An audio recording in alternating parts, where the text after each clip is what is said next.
A DWI does not have to ruin your life. I'm Clarke Dummit, founder of Dummit Fradin, and I'm here to answer a few basic questions that you're probably having now that you've been charged with a DWI here in North Carolina. A DWI is more complex than most murder cases because it has all the constitutional issues for suppression, it also has scientific evidence, and it has its own sentencing guidelines separate from any other crime in North Carolina. When clients come in and ask me questions about their DWI here in North Carolina, there are typically three things they want to know quickly. The first concern, is it a felony? The second concern, am I going to jail? And the third concern, when can I drive again? Let me answer those three basic questions in general terms first, and then when you come into our office, we can answer them specific to your case. In general, a DWI in North Carolina is charged as a misdemeanor, but there are several ways that it could be elevated to a felony. If your driving while impaired charge involved death or serious injury to another human, you could have a felony charge as well. In addition, if you have more than 3 prior DWIs within a 10-year window, you could be facing habitual DWI, which is also a felony. So while it's possible that you could be facing felony charges, most DWIs result in merely misdemeanor convictions. The next big question I'm always asked, am I going to jail?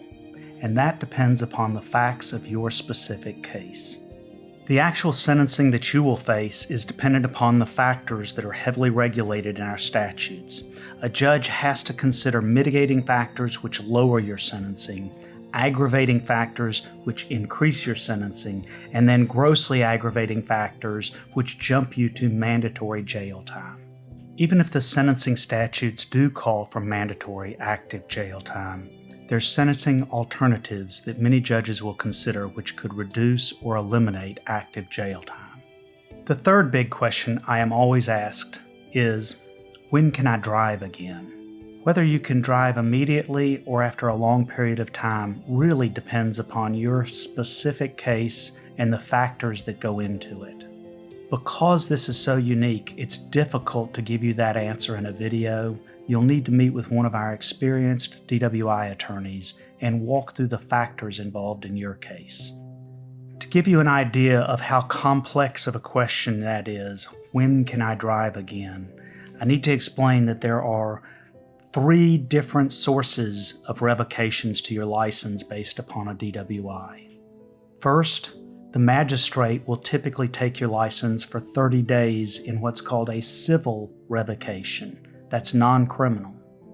Next, if you refuse a breath test, the Division of Motor Vehicles can take your license for 1 full year under an administrative revocation.